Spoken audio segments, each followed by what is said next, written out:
Hey, Rick Hansen here with CEO of Back to the Bible, Dr. Arnie Cole, as he shares his amazing story. From the heart to the mic, on the field, on the stage, faith in they step as they turn the next page. Athletes, actors, musicians, authors, and more, sparking the flame, lifting up Jesus, unashamed of his name. Life stories of struggle, redemption, and grace. Victories rising from a broken place. Legends of life with a purpose to show how God shows up when you let him flow. Amazing grace, shining bright, living the faith in the spotlight. Hearts on fire, now let it go.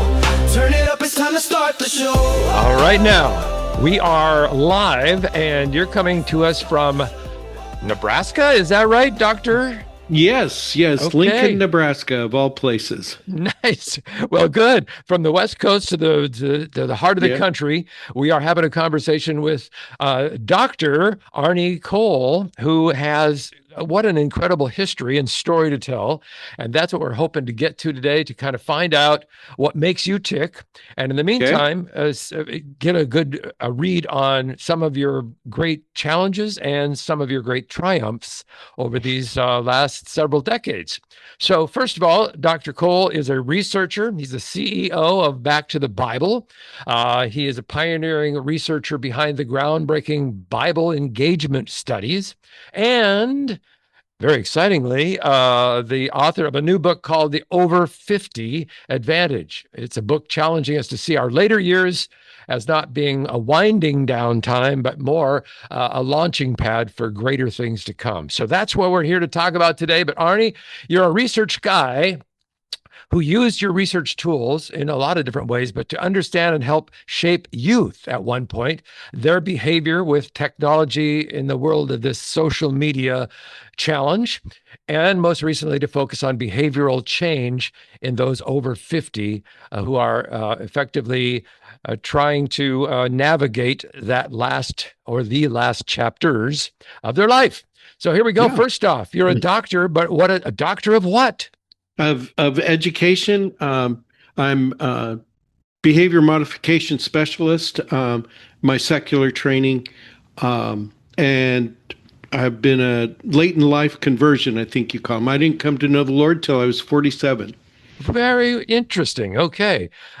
So that's, and that came, so just going back, as a child, you weren't raised in a church necessarily. Oh my goodness. Oh my goodness. I was raised in a great Christian home. I was an MK, missionary kid, which should tell you a warning right there. And went to Christian schools all my life. Student body president at Brethren High School in Paramount, California. And when I turned 19, I turned my back on everything that had to do with Jesus. And by the time I was 21, I hated Christians with a passion. Wow. Interesting story. And there is a moment that all changed. And we're going to talk about that in a minute as well. In your career, though, as a researcher, in your secular career, your non-Christian portion of your life, you help move people with developmental disabilities from institutions, big secular institutions, to more community life. And that was part of your passion, that transformation, not only just doing the research behind what can work, but then actually putting it to work. Is that correct? Yeah, it's called human-centered design. And basically, we find out what helps you win the day. So I first started working with violent, autistic children. We had some pretty big successes. Then I got recruited by the state of California after this guy named Geraldo Rivera embarrassed the governor of California and showed about all the terrible things in state hospitals. So they recruited me to work with violent, brain damaged, dual diagnosed, institutionalized adults. And by the time I sold my companies, we had about a 98% success record, meaning getting them out of the state hospitals. It was costing way back then about $160,000 per patient day, and we could do it about half the cost.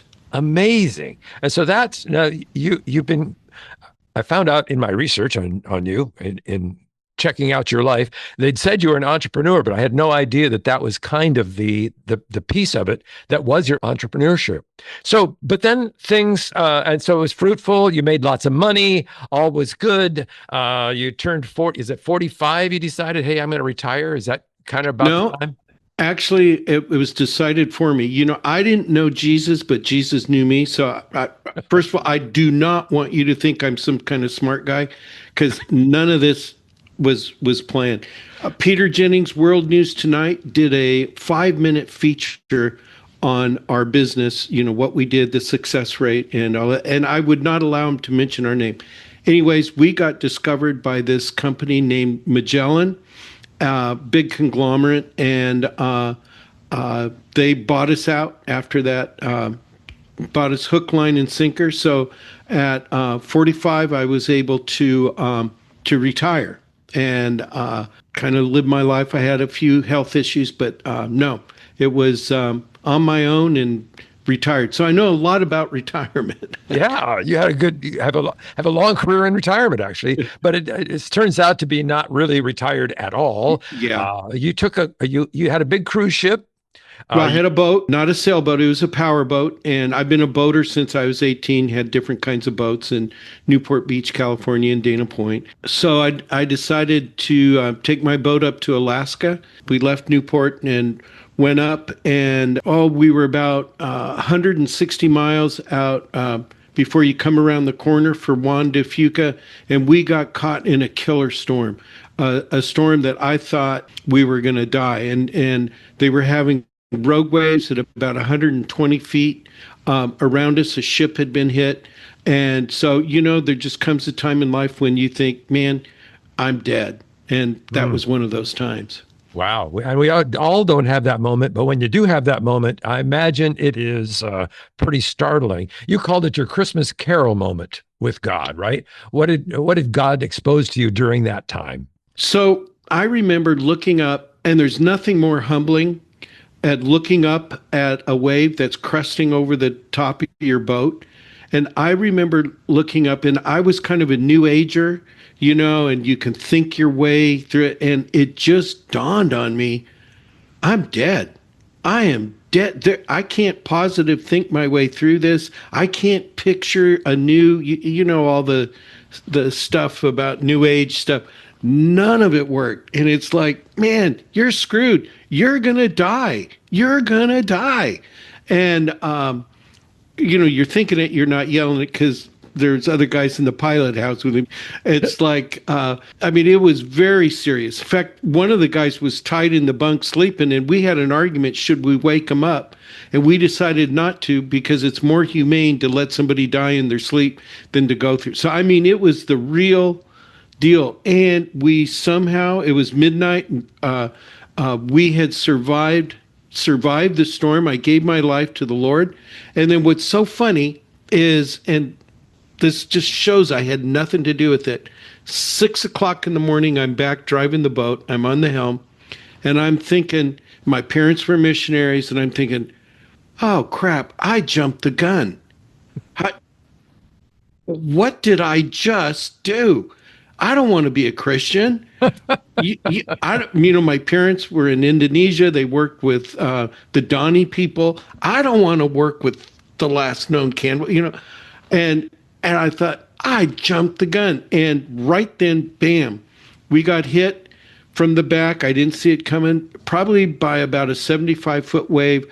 It flipped our boat up on its side, and it weighs like 65 tons. And we're surfing down the wave. And I used to surf at Huntington Beach as a kid. And they have this concept called purling on your board. You're riding a wave. And if the tip starts to dip, you're gonna flip. And I saw that happening. And I remember praying distinctly, Lord, I know I'm the lowest form of creeping thing, but if you'll save me, I promise it will stick. And it did. Did you hear the voice of God anywhere along that? Was it just a feeling or a feeling, just a recognition, a feeling in my heart. I was calm, even as a non-believer, going into it. It's just like, this is it. it's a fact. So there's no need to panic because it's not going to do you any good. So, but no, I had that peace that passes all understanding. We got through it. The boat didn't flip, put things back together, and then went on and cruised on our way up to Alaska. And then what's interesting is about a month later, my wife flew up and joined us on the boat, and she came to know the Lord while we were cruising in Alaska. No and way. What's so funny is both of us hated Christians. But I mean, we hated them.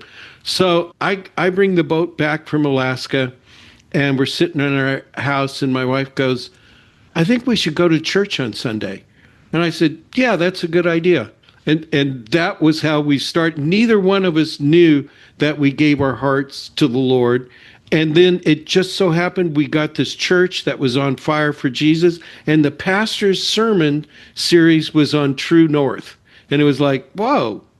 And so that, and everything had changed since I was a kid. They had guitars and drums, and they put things up on the screen, and it was like, oh my, what? Oh. And people held their hands up. It's like, is there a robbery? I mean, I had to it was, it took me probably the things you take for granted, somebody who's come to know the Lord, it ain't easy. Yeah. Well, that's interesting story because I'm a late bloomer also. And, oh, you are? Oh, cool. Yeah. And my first visit to a new modern church was similar to yours. It's like I was a Catholic when I was a kid. And so it was all people in robes singing hymns. And it was, very detached from where I was at. And so when I walked in and there was drums and electric guitars and, great singers on stage, that was like, whoa, this is cool. So next step, you tried to, I would imagine your focus was on, so now what? Now what do I do? And there were a few things along the way, a couple of them, the Mission Aviation Fellowship. Great organization. Yeah.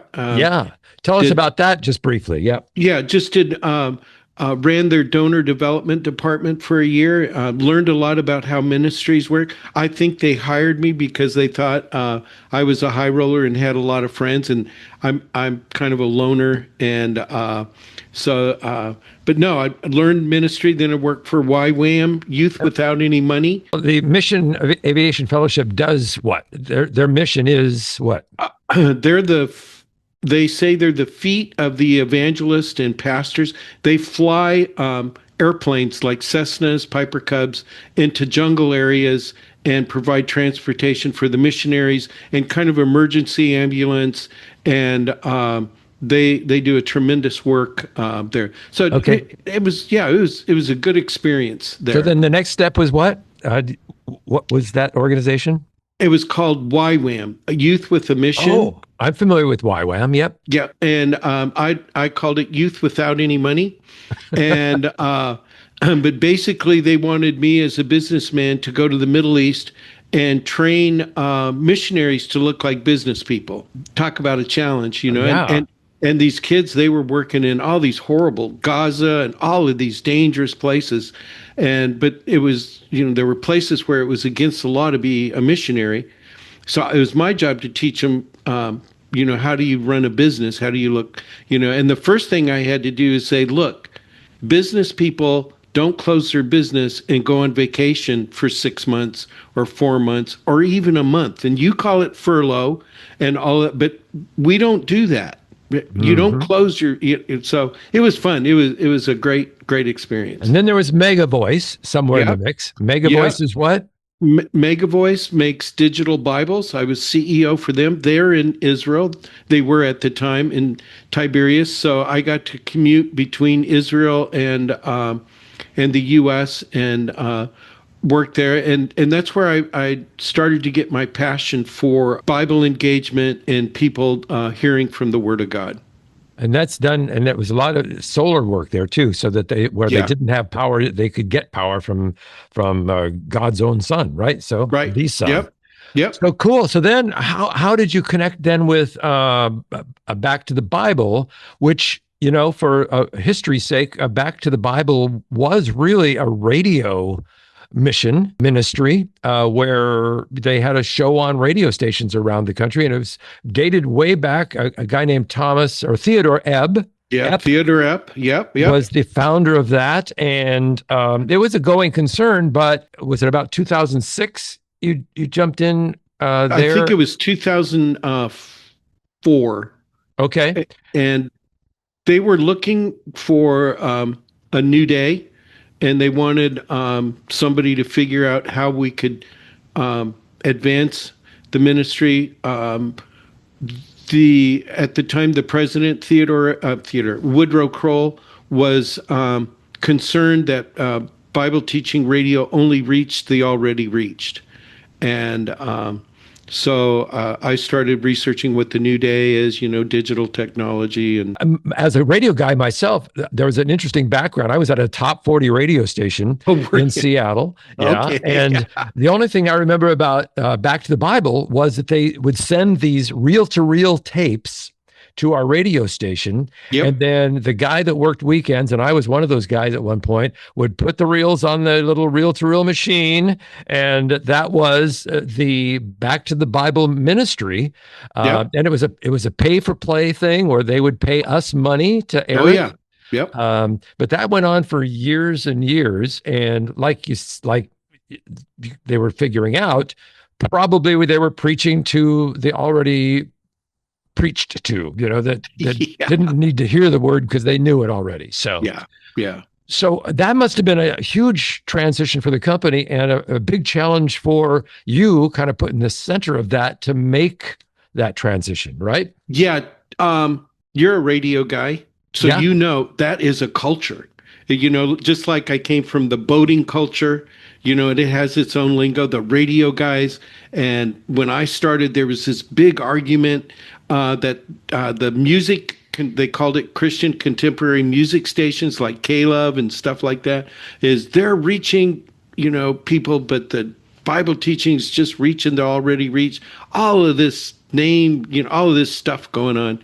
And so we started researching and found that pretty much most Christian, whether it's contemporary music or Bible teaching, is reaching people that are already reached.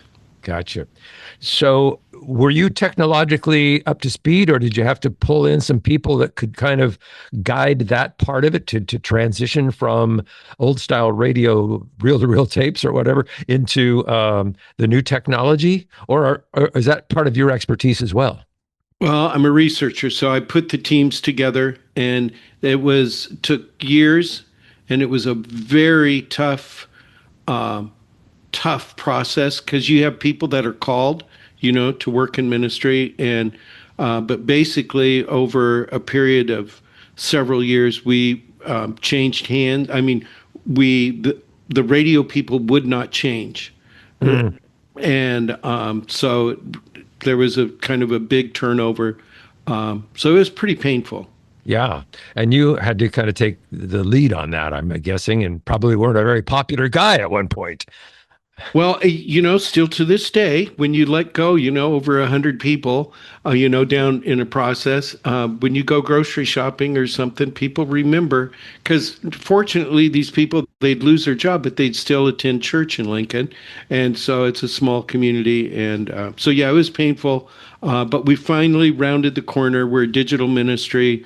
We have over 100,000 YouTube subscribers. We've had an app, and now we're developing an AI program. All digital, all daily discipleship. Yeah, and what's cool about it is I kind of checked out. This is available to check out and to subscribe at backtothebible.org, and that is kind of where the whole the layout of what Back to the Bible is all about in 2026. So kind of share with us some of the things, some of the opportunities that website offers to people who might jump over there to take a look. You can get a hold of me. It's arniec@bttb.org, and we'll give you a copy of the Over 50 Advantage for free. Okay, and would love for you to have it. Our strategy is to do what it takes to help you move closer to Jesus today than you were yesterday. So, in that framework, it allows us to work with anybody regardless of their background or, their belief system. It's we just want to move you a step closer to Jesus today than you were yesterday, if that makes sense. Absolutely makes sense. And that's one of the things that you do that I thought was interesting, and I'm sure it's going to be developed even further than it is to find out a little bit more about the person who is online with you by asking some questions. Where are their biggest struggles? And so that the information that you can pass along to them is tailor-made to where they're at in life and what they're looking to find out. Is that correct? That is correct. And we used to do algorithms and in an app, and now we have what's called bttb.ai. We have an AI program that we have built that just does biblical content and our content. And so, and we're all about spiritual fitness, which is just like physical fitness. You need to be fit every day. So we do customized programs for people to get them fit. And it's all free. Don't charge. Which is amazing. All right, so you alluded to the book. Let's talk about the book, The Over 50 Advantage. One of the things that jumped out at me when I was first doing my research on you and this project is that, and I quote this, you say Christians over 50 may be among the most miserable people in America. And that is a startling statement. What did your research uncover that shocked you the most about that?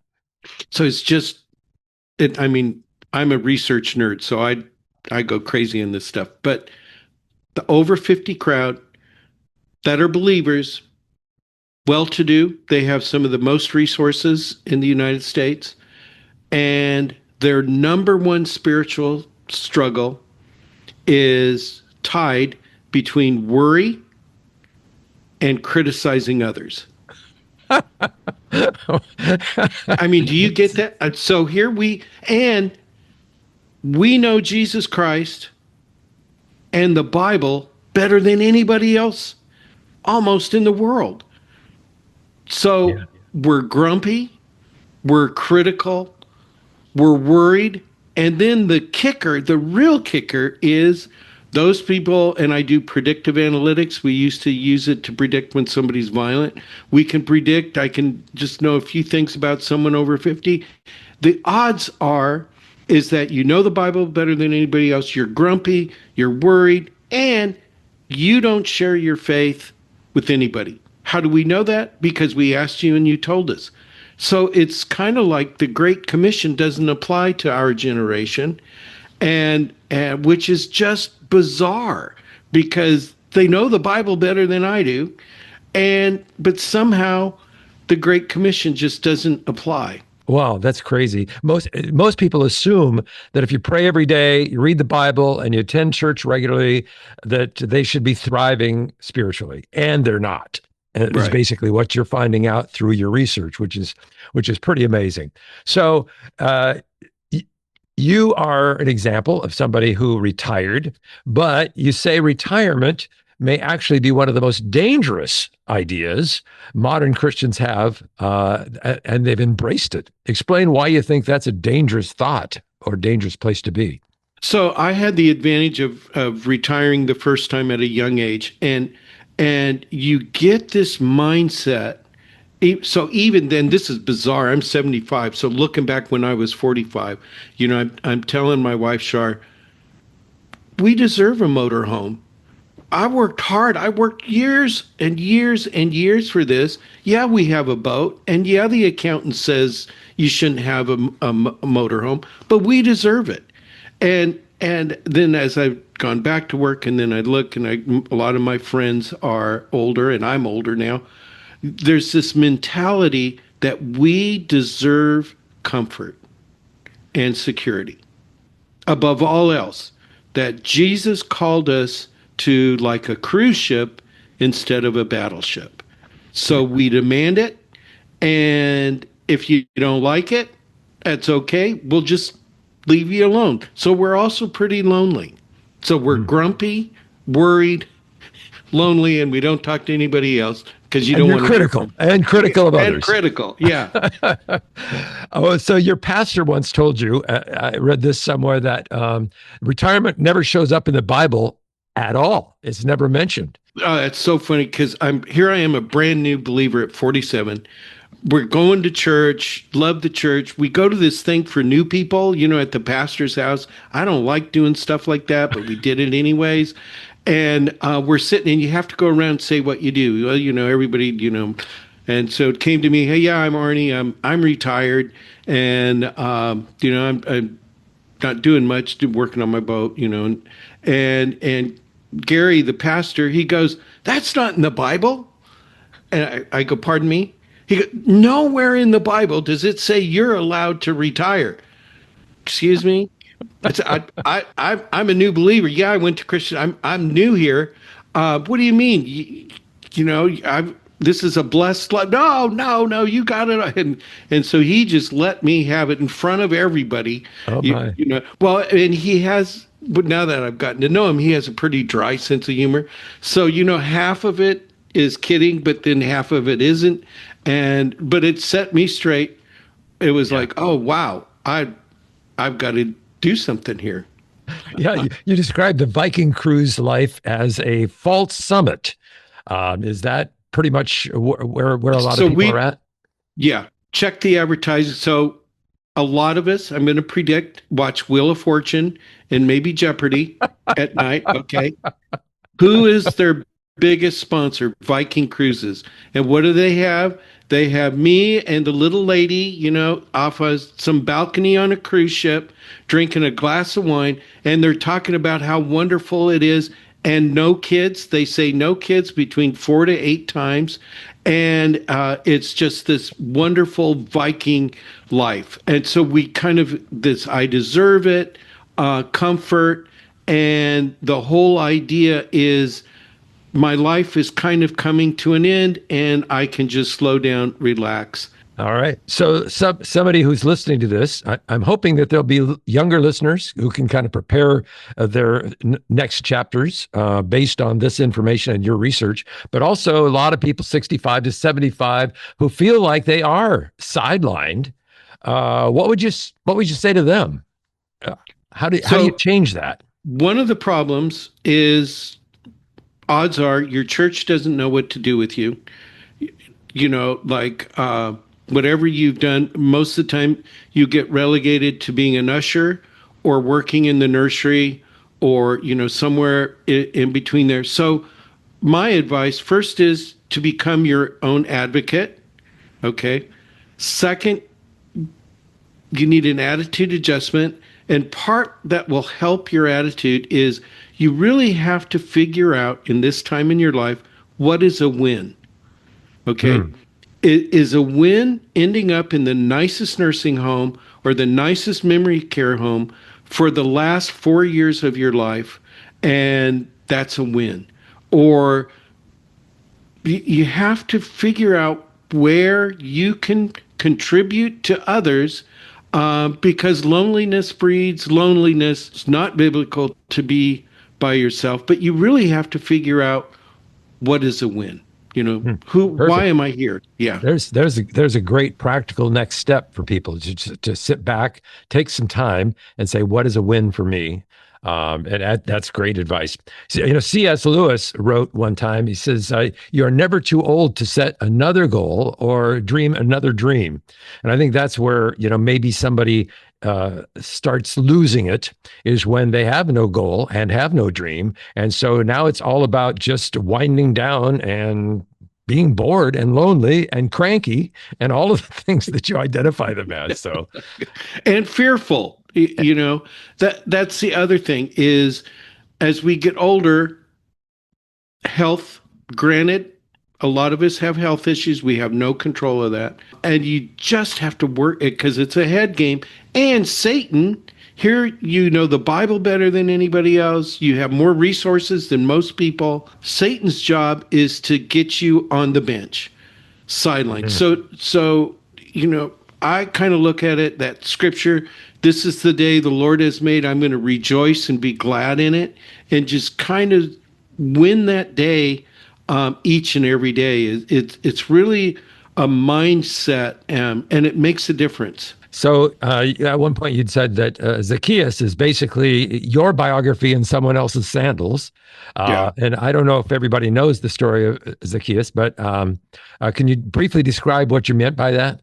Yeah, he afraid of the crowd, he couldn't see, climbed up in the sycamore tree, and Jesus found him, which I can relate to. It's not because Zacchaeus was so smart. He climbed a tree so he could see what was going on, and then everything changed for him. And but you have to be open. You have to Zacchaeus had to climb the tree. You got to do something to have some kind of opportunity come your way. What is your next adventure in this journey? Do you have something that's on the horizon or that you're passionate about right now? This is so bizarre because I'm a research nerd, backroom kind of guy. And so I have my own podcast, and when we started, we had 6,000 YouTube subscribers. Now we're up to 100,000. I've written 3 books in the last year. Just all of these crazy things going on, and it's exciting. I mean, this is the most exciting time of my life, and I am slowing down tomorrow. Not today. Trying to slow down, but it's also the happiest ever since I gave my life to the Lord. And this is what my friends who don't understand, that aren't believers, this is the most exciting, wonderful, happy time. Not that I've had an easy life with other things, but it is an exciting time to be alive and do what the Lord wants you to do. And I, as a non-believer, I thought you were giving up being a Christ follower. It's the exact opposite if you let yourself be open to it. Perfect. Well, in order to support what you're doing and to find out a little bit more about what we've just touched on, because there's so much more in the book and online, that I would really highly recommend folks, get the book. It's available on Amazon, or as you said, if they wanted a free copy, you're generous enough to maybe make that happen.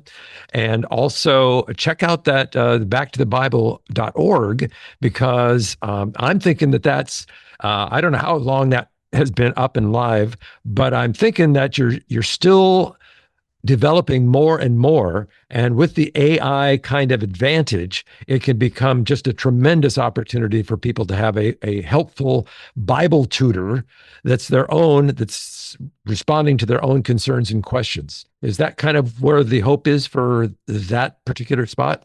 Yes. So 2 focus. One is on the group coming into the AI, and so that they can get discipled and all of that. Then the second focus is on the over 50 group, and to figure out how we're going to motivate them. So we did a State of Christianity in America study, and our generation somehow got it, and I think it goes back to Billy Graham evangelistic crusades, the Jesus film, all of these different huge great movements.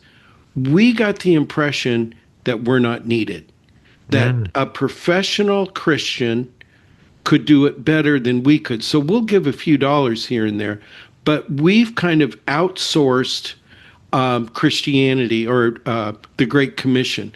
So we're trying to bring it back because really, at least for me as a researcher, Jesus can do anything, but for revival to have an opportunity, I think the over 50 crowd, the most equipped, capable crowd, needs to be in the game. Well, let's leave it on that, because that's a profound statement, and I think so true, and makes sense of what the book is all about. And so with that, any last words of advice to any American entertaining the idea of retirement or in retirement that you have to pass along, or have we covered it all? The one thing I'd like you to remember is what you do today matters. And that's so critical. Even if your health starts to go and you're laying in the hospital, maybe you're in chemo, Maybe you've had a heart attack. These things do happen. But what you do today, your witness, how you treat other people matters. And do that in a way that each day you move closer to Jesus today than you were yesterday, and help someone along the way with you. That's Dr. what I got. Arnie Cole, thank you so much for being with us. Round of applause, everybody. Thanks for the opportunity. This has been great. Thank you so much. And Thank you. God bless you. Well, thanks. This was fun. Wow. Hey, thanks for joining us for this conversation with Dr. Arnie Cole. If this episode encouraged you, challenged you, or inspired you in some way, please help us reach more people by sharing it with your friends, posting it on social media, or leaving a review. Together, we can spread more stories of faith, hope, and God's transforming power.